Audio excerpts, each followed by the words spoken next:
আমার জানা নেই, আমি মাকদুম সালমাদানি, আমি গুনাহগারের জানা নেই কিভাবে রসুলের সম্মুখীন হয়ে কি বলবো। ইয়া রাসূলুল্লাহ, আপনার উম্মতদেরকে বুঝাতে পারিনি, আমি অক্ষম, নিজে সঠিক পথে চলতে পারিনি, বড় গুনাহগার ইয়া রাসূলুল্লাহ। ওদিন ওই ইন্টারভিউতে যদি রসুল বলে লা আদরি, যদি বলে এই উম্মতকে চিনি না, সারা জীবন গুনাহ খাতার মধ্যে ডুবেছে,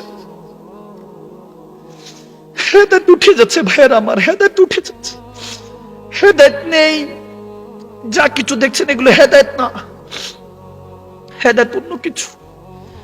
আমাদের অন্তর থেকে আল্লাহর হাবিবের মহব্বত ছুটে যাচ্ছে। আহলে বায়াত আথার সাহাবায়ে রাসূলদের, ওলি আল্লাহদের কষ্টে গড়াই সমাজকে আমরা বরবাদ করে ফেলেছি। আমরা হিংসায় জ্বলে পুড়ে ছাই হয়ে যাচ্ছি। কেউ বলার নেই, যার ক্ষমতা সে বলছে, যার ক্ষমতা নেই সে চুপ করে সহ্য করছে। আমাদের মধ্যে হায়া চলে যাচ্ছে, এলেমের নূর চলে যাচ্ছে, সেজদার নূর নাই। সেজদা তো আদায় করে আসি, আকিমুস সালাতা লিযিকরি ঘোষণা হয়েছিল, আমাকে দেখে সেজদা দে বান্দা। এই নিঃশ্বাসের হিসাবটা কখন বুঝবো? যখন আইসিইউর মধ্যে মেডিকেলে পড়ে থাকবো, তখন যখন টাকার বিনিময়ে দুনিয়াতে হাওয়া বাতাস খাচ্ছি অক্সিজেন সিলিন্ডারের মাধ্যমে, তখন কখন আমাদের হেদায়েত আসবে আমি জানি না। এই সমস্ত কথা কার ব্রেন পর্যন্ত পৌঁছাবে আমি জানি না। আমার নবী এই গুনাহগার উম্মতদের জন্য রাব্বি হাবলি উম্মতি বলে এখনো মদিনা শরীফে কাঁদছে। কসম বলছি, আল্লাহর ইজ্জতের কসম, রাসূল আরবি নালেন পাকের কসম, লা ইলাহা ইল্লাল্লাহ মুহাম্মাদুর রাসূলুল্লাহ সাল্লাল্লাহু আলাইহি ওয়াসাল্লাম, আমার নবীর কালমার কসম, রব্বে করিমের কালমার কসম করে বলছি, এখনো এমনও মুমিন আছে যারা 2 রাকাত নামাজের মধ্যে বসে আত্তাহিয়াতু লিল্লাহি ওয়া সালাওয়াতুত তাইয়্যিবা, আসসালামু আলাইকা আইয়ুহান নবী, আমার নবীকে যখন সালাম দেয়, আমার নবী বলে ওয়া আলাইকুম সালাম ইয়া উম্মতি। এখনো অনেক মুমিন আছে শুনতে পায়, তাদের সাথে সোহবত নিতে আমরা নিরাশ, আমরা তাদের সাথে সোহবত নিতে চাই না, তাদের থেকে সঙ্গত, তাদের সাথে বন্ধুত্ব করতে রাজি না। কাকা জানি আমাদের ব্রেনকে শূন্য করে দিচ্ছে। আমি জানি না এই কতদিন এই মোহাব্বত, এই হেদায়েতের কথাগুলি আর কতদিন চলবে আমি জানি না। আমি চেষ্টা করে যাচ্ছি, দিন স্বপ্ন নিয়ে যাচ্ছি যে মার্কাজ মাদ্রাসার ছাড়া কোনো বিকল্প নেই আমাদের। মসজিদ দিয়ে মুসল্লি আবাদ করতে পারছি না, যদি নবীর ঘর মাদ্রাসা দিয়ে কিছু যদি আবাদ করা যায়, চেষ্টা করে যাচ্ছি, নিয়ত করে রেখেছি, কোন সময় মালাকুল মউত চলে এসে জানটা নিয়ে যায়। ভয়ে থাকি প্রত্যেকটা দিন, বিছানায় যখন চোখটা লাগাই আমার কাঁপতে থাকে বুকটা, যে আজকে কি করলাম, সারাদিনে কি এমন কাজ করলাম যেটার কারণে হয়তোবা আল্লাহ আমাকে হাসরের ময়দানে মাফ করে দিবে। জানি না আল্লাহ আমাদেরকে কোন পথে চালাচ্ছেন আর আমরা কোন পথে চলছি। আল্লাহ আমাদেরকে এই সমস্ত কথাগুলি বোঝার তৌফিক দান করুক। আল্লাহ মদিনাওয়ালা 63 বছরের এক একটি সেজদার উসিলায় আমাদেরকে হেদায়েতের পথে কবুল করুক। একটু উচ্চ আওয়াজে বলবেন না আল্লাহুম্মা আমিন। এখন গুনাহটা আমাদের কাছে একদম ইজি হয়ে গেছে, টক্সিক দুনিয়া।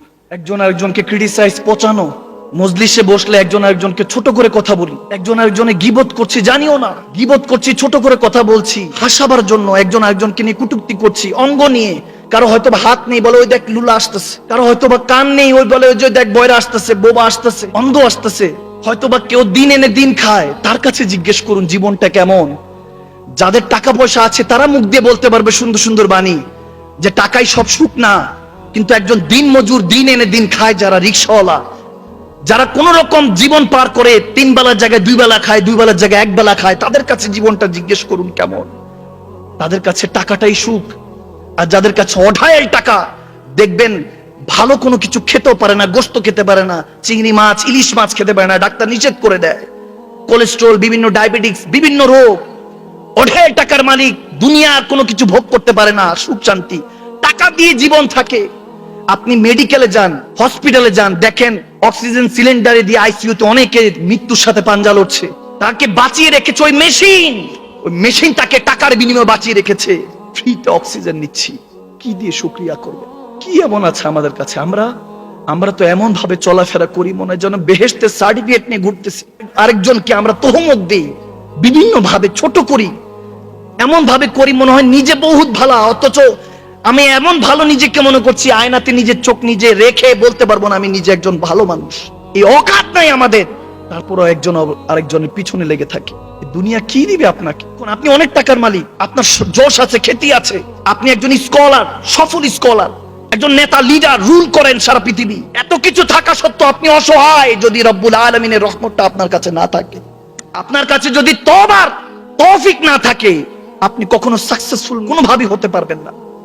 আপনি কখনোই সফল নন যদি গুনাহ করার আগে ফিরে না আসতে পারেন, আরেকজনকে ছোট করার আগে ফিরে না আসতে পারেন, নিজের জুবানকে হেফাজত না করতে পারেন। চোখের জিনা, মুখের জেনা, সমস্ত জেনার মধ্যে, গুনার মধ্যে ডুবে থাকে। কসম করে বলছি, রব্বে করিম যদি আপনার আমার গুনার মধ্যে পর্দা না দিয়ে রাখতো, কেউ না, আমরা কেমন জানি হয়ে যাচ্ছি, ডে বাই ডে আমরা জানি কেমন হয়ে যাচ্ছি। মাহফিলগুলি দেখেন শূন্য, আস্তে আস্তে লোক উঠে যাবে, কারণ অনেকের কথা ভালো লাগবে না। হেদায়েতের কথাগুলি আমাদের কাছে এখন তামাশা হয়ে গিয়েছে।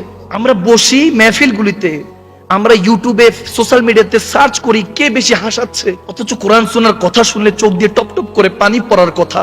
আখিরাতকে স্মরণ করে সাহাবায়ে রাসূলরা কাঁদতেন। সিদ্দিক আকবর মুসলিম শরীফে আবু বকর সিদ্দিক বর্ণনা করছেন, প্রতিদিন একটা না একটা জানাজা উঠতো ঘর থেকে, বলতো অমুক অমুক আয়াতে কারিমা, অমুক সূরা তেলাওয়াত শুনে বেহুশ হয়ে গিয়েছে, ওখানেই তার রূহ পারওয়াজ করে গিয়েছে, ইন্তেকাল হয়ে গিয়েছে, শহীদ হয়ে গেছে। সুবহানাল্লাহ, জানাজা উঠতো। এরকম মাহফিল থেকে আরে সাইয়েদনা আব্দুল কাদের জিলানীর বড় সাহেবজাদা এরকম খেতাব করতেছিলেন, লাখো মানুষ যখন খেতাব করছেন, সব মামুর বাড়ি, চাচার বাড়ি, কিচ্ছা কাহিনী একজন একজনের সাথে, কালকে কি করবি, অমুক কি হয়েছে, অমুক খেলা দেখেছিস, বিভিন্ন রকম। যখন সাইয়েদনা আব্দুল কাদের জিলানী রাহমাতুল্লাহ আলাইহি রাহমাতেনার আওলাদ বড় সাহেবজাদা বক্তব্য দিচ্ছে, কেউ শুনছে না। আর সাইয়েদনা আব্দুল কাদের জিলানী চোখ দিয়ে, বেলায়েতের চোখ দিয়ে, এখন এগুলোকেও কিচ্ছা কাহিনী মনে করে, বেলায়েতের চোখ দিয়ে দেখতেছে আল্লাহর আরশ কাঁপতেছে, এরকম বয়ান হচ্ছে, আল্লাহর আরশ কাঁপতেছে যে কোন বান্দা জানি আমাকে স্মরণ করছে। তিনি দৌড়ায় গেলেন, ওনার সাহেবজাদের হাত ধরলেন, বললেন যে তুমি বন্ধ করো, এখনো বেলায়েতের নজর পড়ে নাই, তুমি এখনো কবুলিয়তের মাকামে যাও নাই, তুমি যে বয়ান করছো এগুলো সবাই বুঝতেছে না, মারিফতের হাকিকতের কথাগুলি বুঝতেছে না, এগুলো থেকে আসো। তখন তিনি বললেন এখন কি করবো আব্বা হুজুর? তিনি তখন নজর দিয়ে বললেন এখন করো। উনি একটাবার আল্লাহ বললেন, সামনে লাখো মানুষ শহীদ হয়ে গেলেন। সুবহানাল্লাহ, তাফসীরে আল্লাহু আকবার বলার সাথে লাখো মানুষ ওখানে ইন্তেকাল করলেন, পারবাজ হয়ে গেল। আজরাইল আলাইহিস সালাম জান নিয়ে চলে গেলেন। যেটা কি আল্লাহ বললো, কে বললো, কে স্মরণ করলো সেই মওলাকে? এখনকার জিকির, এখনকার ফিকির আমাদের প্রথম আসমানে গিয়ে মনে আটকে থাকে, যার সময় শেষ হয়ে যাচ্ছে। ইহুদি নাসারারা দাজ্জালের ফিতনায় পড়ে আমাদের ঈমান শেষ, বিকৃত হয়ে যাচ্ছে ব্রেনগুলি। অর্ধেক তো এইসব সোশ্যাল মিডিয়ার নামের মোবাইল, যেগুলো টেকনোলজির নামে আমাদেরকে ধরিয়ে দেওয়া হয়েছে, এগুলোর মাধ্যমে অর্ধেক যুবক যুবতীরা বরবাদ হয়ে আছে। মা বাবা আমার মনে করে যে আমার সন্তানের মতো কোনো ভালো নেই, জানেও না একা একা কোন গুনাহ করে, কোন খাতার মধ্যে আছে, জানেও না মা বাবার। আমরা এইভাবে ডুবে আছি গুনার মধ্যে। গুনাহ আমাদের কাছে এখন দৈনন্দিন শ্বাস নিঃশ্বাসের মতো হয়ে গিয়েছে। কসম করে বলছি, রব্বুল ইজ্জতের কসম করে বলছি, এই গুনার উপরে যদি পর্দা না থাকতো, রাহমাতুল আলামিন রব্বি হাবলি উম্মতি বলে আমার উম্মতকে আল্লাহ ক্ষমা করে দাও, ওই ক্ষমা করে দাও প্রতি মুহূর্ত যে রাসূল বলেন, ওই পর্দাগুলি আমাদের চোখের সামনে পড়ে যায়, দেহের মধ্যে পড়ে যায়, কলবের মধ্যে পড়ে যায়। আল্লাহ ওইগুলো পর্দাগুলি ফেলে দেন বিধায় মানুষ এখনো সম্মান করছে। যদি গুনার কথা একটা কেউ যদি জানতো, কসম করে বলছি এলাকা থেকে বিতাড়িত করতো যে এত বড় গুনাহগার। আমাদের মধ্যে হায়া চলে যাচ্ছে, ইমানের নূর চলে যাচ্ছে। ইমাম সাহেবকে বরখাস্ত করছি, যেখানে ইমাম খতিবরা হলো, ওলামায়ে কেরামরা হলো এলাকার নেতা, যেনাদের উসিলাতে এলাকার মধ্যে হেদায়েত আসে। তিনারা সভাপতির কাছে জিম্মেদার, জিম্মি হয়ে থাকে। ওই সভাপতি ঘুষখোর না সুদখোর দেখি না, টাইলসটা মসজিদের নতুন দিবে, ভালো দিবে, এসি দিবে, ফ্যান দিবে, তার কথায়, ওরকম নেতার কথায় উঠি আর বসি। জানি এটা কোনো ভালো কোনো নেতা নয়, দেশের জন্য দোষের জন্য খারাপ। তাকেই 500 টাকার বিনিময়ে ইমান বিক্রি করে ভোট দিয়ে আসনে বসাই, নেতা বানাই। তার নেতৃত্বে দেশের মধ্যে, এলাকার মধ্যে কিভাবে রহমত কামনা করেন আপনি? আপনার আমার মধ্যে হায়া চলে গিয়েছে।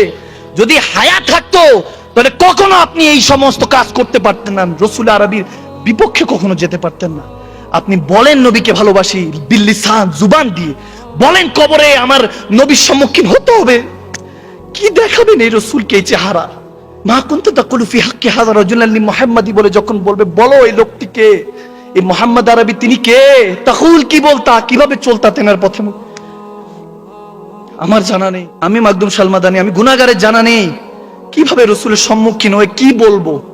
ইয়া রাসূলুল্লাহ, আপনার উম্মতদেরকে বুঝাতে পারিনি, আমি অক্ষম, নিজে সঠিক পথে চলতে পারিনি, বড় গুনাহগার ইয়া রাসূলুল্লাহ। ওদিন ওই ইন্টারভিউতে যদি রসুল বলে লা আদরি, যদি বলে এই উম্মতকে চিনি না, সারা জীবন গুনাহ খাতার মধ্যে ডুবেছে। গর্বকে সেই দিন উম্মতের কাতারে দিয়েন ঠাই। মওলায়া সাল্লি ওয়া সাল্লিম দাইমান আবাদা।